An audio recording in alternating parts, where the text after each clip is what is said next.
અંજની નો જાય હનુમાન સાહેબ ઈ મારો કષ્ટ ભજનાર હનુમાનની માળા રમે છે આજની તારીખમાં કોઈને કેન્સર જેવા દર્દ થઈ ગયા હોય કોઈને બળતરીઓ કોડ થયો હોય કોઈને ગજગજ જેવી ગાંઠું થઈ ગયું હોય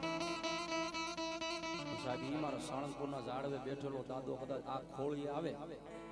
મારો દાદો તો એટલું કે ગાય મારા દીકરા કદાચ એક મારી જો મણિદાન માનતા રાખ ને હે આમ જો તારા કેન્સર જેવા દર્દ ને જો પી ન જાવ ને તેથી તો મારો બળિયો શોધો હનુમાન નો હોય